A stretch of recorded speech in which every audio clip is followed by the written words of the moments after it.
దాని ముందు నాకు తెలియదు పల్నాడు అంటే ఏంటి. ఆనెస్ట్లీ ఇండియా లెవెల్లో పల్నాడు గురించి ఏం తెలియదు ఎవరికి. అందరికి విజయవాడ, విశాఖపట్నం, తిరుపతి తెలుసు అంతే. పల్నాడు గురించి ఎవరికి తెలియదు. ఇప్పుడు పల్నాడు మొత్తం ఫేమస్ అయింది మొత్తం India wide. But for what? For bad reason, not for good reason. Good reason లో ఉంటే that is very good. But ఎందుకు? నరసరావుపేటలో ఇంత జరిగింది, మాచర్లలో ఇంత జరిగింది. అందరికీ తెలుసు మాచర్ల అంటే ఏంటి, నరసరావుపేట అంటే ఏంటి. దీని ముందు ఎవరికి no knowledge about Palnadu, Narasaraopet, Macherla. అది బాగానే ఉందా? బాగలేదు కదా. అట్లా ఉండాలా? లేదు కదా. సో ఇప్పుడు this is the last thing. ఇప్పుడు 4th నాడు మనకి కౌంటింగ్ జరుగుతుంది. ఇక్కడ Narasaraopet parliamentary constituency head quarter ఉంది. ఇక్కడే జరుగుతుంది కౌంటింగ్. దగ్గర మన టౌన్ బయటనే ఉంది కౌంటింగ్ వెన్యూ.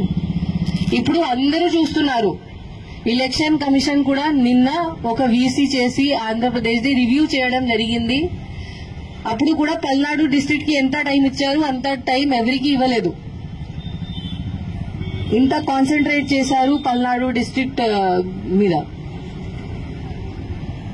సో ఇప్పుడు అందరూ చూస్తున్నారు పల్నాడు అంటే ఏంటి, కౌంటింగ్ రోజు మళ్లీ ఏదో జరుగుతుందా అట్లా అనుకుంటున్నారు. మళ్లీ ఏదో జరిగితే పల్నాడు పోలీస్ పేరుది నాశనం అవుతుంది. పల్నాడు పోలీస్ మీద ఎవరికి నమ్మకం ఉండదు. So this is our last chance. Palnadu police image save చేయడానికి ఇది మన లాస్ట్ ఛాన్స్ ఉంది. బట్ యాజ్ నేను చెప్పాను, నాకు తెలుసు దట్ పల్నాడు పోలీస్ ఆఫీసర్స్ మీరు అందరూ ఉన్నారు. You are very good quality officers. చాలా ఎక్సలెంట్ ఉన్నారు, చాలా ఫిట్ ఉన్నారు, చాలా డెడికేటెడ్, చాలా హార్డ్ వర్క్ కూడా ఉన్నారు. ఓన్లీ ఒక డైరెక్షన్ మీకు కావాలి, ఒక లీడర్షిప్ మీకు కావాలి. ఆ డైరెక్షన్ మీకు ప్రాపర్ గా ఎవరు ఇస్తే మీరు ఏదైనా చేయగలుగుతారు. అది నాకు తెలుసు. అండ్ ఇప్పుడు టైం వచ్చింది. ఆ టైం వచ్చింది. మన మీద ఒక పెద్ద క్వశ్చన్ మార్క్ ఉంది. ఆ క్వశ్చన్ మార్క్ క్లియర్ చేయడానికి మనకి టైం వచ్చింది. మనం ఇప్పుడు చూపించాలి that how strong Palnadu police can be. కి ఇక్కడ నరసరావుపేటలో, పల్నాడు డిస్ట్రిక్ట్ లో పల్నాడు పోలీస్ ఉంటే ఎవరు ఏం చేయడానికి లేదు, ఏం క్రిమినల్ యాక్టివిటీ ఇక్కడ జరగడానికి లేదు. ఇది మనం ఇప్పుడు ప్రూవ్ చేయాలి అందరికీ.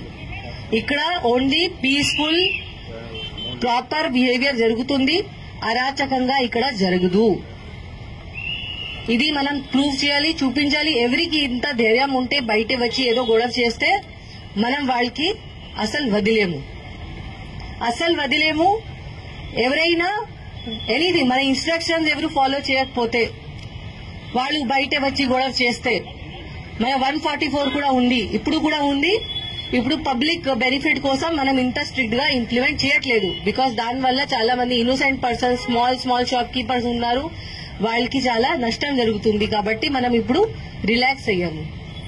1 జూన్ నుంచి మనం మళ్ళీ 144 సెక్షన్ ఇంప్లిమెంట్ గట్టిగా చేస్తాము. అప్పుడు ఎవరు బయట తిరిగితే ఆర్ ఎవరు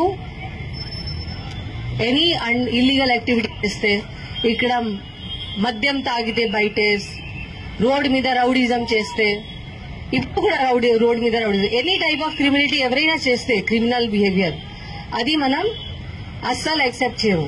వీ హ్యావ్ టు షో మనం పోలీస్ వాళ్ళు ఉన్నాము, మనం లా అబైడింగ్ సిటిజన్స్ కి మన ఫ్రెండ్.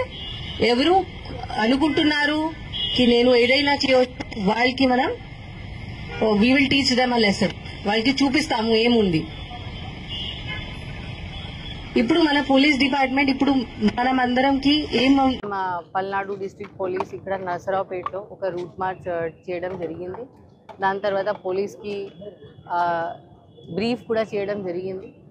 ఇప్పుడు Palnadu district the actually image కొంచెం ఖరాబ్ ఉంది. బికాజ్ మీ అందరికీ తెలుసు recently election polling day and polling తర్వాత పల్నాడు డిస్ట్రిక్ట్లో పర్టికులర్లీ నరసరావుపేట్, మాచర్ల ఇట్లాంటి ప్లేసెస్లో చాలా పెద్ద ఇన్సిడెంట్స్ జరిగినాయి. చాలా లా అండ్ ఆర్డర్ బ్రేక్ డౌన్ అయింది. అప్పుడు దానికి ఎలక్షన్ కమిషన్ కూడా చాలా సీరియస్గా తీసుకోవడం జరిగింది. అండ్ దాని తర్వాత చాలా యాక్షన్స్ కూడా తీసుకోవడం జరిగింది. సో అది ఒక పెద్ద పరిస్థితి లాగా డెవలప్ అయింది. అండ్ ఇప్పుడు మన కొత్త టీం ఇప్పుడు వచ్చింది ఇక్కడ. And we are very serious. మనం సీరియస్గా ఇప్పుడు law and order total restore ఎట్లా చేయాలి, ఏం ఇబ్బంది లేకుండా ఒక కామన్ మ్యాన్ది లైఫ్ ఎట్లా డిస్టర్బ్ చేయకుండా ప్రాపర్గా నడిపించాలి. That is our main goal. 4th నాడు కౌంటింగ్ ఉంది. జనరల్ ఎలక్షన్స్ 2024ది ఆల్ ఇండియా కౌంటింగ్ జరుగుతుంది. ఆ కౌంటింగ్ పీస్ఫుల్గా జరగాలి. కౌంటింగ్లో ఏ ఇబ్బంది లేకుండా, దాని తర్వాత కౌంటింగ్ తర్వాత అండ్ కౌంటింగ్ డ్యూరింగ్ ఆల్సో మన డిస్ట్రిక్ట్లో ఎక్కడైనా ఏమీ లా అండ్ ఆర్డర్ జరగకుండా చూడటం, అది నా ఫస్ట్ గోల్ ఉంది. సో దాని మీద మనం ఫోకస్ చేసి చాలా ప్లానింగ్ కూడా చేయడం జరిగింది. మీ అందరికీ చెప్పడానికి ఇది నేను చెప్తున్నాను. ఫస్ట్ నుంచి మనం సెక్షన్ 144 ఫస్ట్ ఈవినింగ్ నుంచి మనం చాలా గట్టిగా ఎన్ఫోర్స్ చేస్తాము. అప్పుడు ఎట్లాంటి వైలేషన్ మనం యాక్సెప్ట్ చేయము, పర్టికులర్లీ ఈ Narasaraopet town and all town ఏరియాస్లో. మనం నా రిక్వెస్ట్ ఉంది అందరితో, మీరు కోఆపరేట్ చేయండి. ఇది అందరి సేఫ్టీ కోసమే ఉంది. అండ్ నా మెసేజ్ ఏముంది అందరికీ, పబ్లిక్ కోసం, దట్ ఏం లా అండ్ ఆర్డర్ ఇష్యూస్ ఇంత క్రైమ్స్లో పార్టిసిపేట్ చేయకండి. అల్టిమేట్లీ మీ మీద కేసు పడతాయి. నేను ఎవరికి వదిలేను. వాళ్ళు ఎవరైనా ఉంటే, ఏ పార్టీ ఉండొచ్చు, ఏ క్యాస్ట్ ఉండొచ్చు, ఏ కమ్యూనిటీ ఉండొచ్చు, I don't care about it. If anybody ఒక నేరం చేస్తే నేను ఖచ్చితంగా వాళ్ళ మీద కేసు కడతాను, వాళ్ళకి జైలు పంపిస్తాను, వాళ్ళ మీద గట్టిగా యాక్షన్ తీసుకుంటాను. అండ్ అప్పుడు క్రిమినల్ రికార్డ్ ఒకసారి డెవలప్ అయితే చాలా ఇబ్బంది ఉంటుంది. అందరి దగ్గర అది కెపాసిటీ ఉండదు క్వాష్ కోసం ఫైల్ చేయడానికి, యాంటిసిపేటరీ బెయిల్ కోసం ఫైల్ చేయడానికి. అల్టిమేట్లీ మీరు ఇన్వాల్వ్ అయితే ఒక కేసులో మీ జీవనం నాశనం లాగానే అవుతుంది. ఒకసారి ఇట్లాంటి కేసెస్, పొలిటికల్ రైటింగ్ కేసెస్లో మనం ఈవెన్ సింగిల్ కేసులో కూడా రౌడీ షీట్ ఓపెన్ చేయొచ్చు. సో రౌడీ షీట్ ఓపెన్ చేస్తే మీరు ఒక రౌడీ అవుతారు. అది మీ కోసం, మీ ఫ్యామిలీ కోసం చాలా ఇబ్బందికరమైన ఉంటుంది. అప్పుడు రౌడీ షీట్ ఒకసారి ఓపెన్ అయిన తర్వాత ఎట్లా జరుగుతుంది మీ అందరికీ తెలుసు. ఒకసారి క్రైమ్లో ఇన్వాల్వ్ అయిన తర్వాత ఎట్లా జరుగుతుంది మీకు తెలుసు. ఎక్కడ ఫర్దర్ స్టడీస్ కోసం వెళ్ళాలి, అది కూడా మీకు స్కోప్ రాదు, ఎవరు వీసా రాదు, ఇవ్వరు.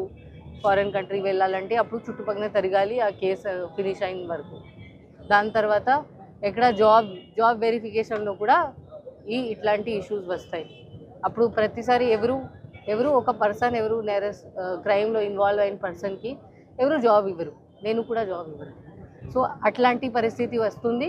ఇప్పుడు మనం ఆల్రెడీ నేను చెప్పాను 1200 పర్సన్స్కి అరెస్ట్ చేయడం జరిగింది. ఆల్ 1200 క్రైమ్లో ఇన్వాల్వ్ అయిన పర్సన్కి ఎవరు జాబ్ ఇవ్వరు, నేను కూడా జాబ్ ఇవ్వరు. సో అట్లాంటి పరిస్థితి వస్తుంది. ఇప్పుడు మనం ఆల్రెడీ నేను చెప్పాను 1200 పర్సన్స్కి అరెస్ట్ చేయడం జరిగింది. ఆల్ 1200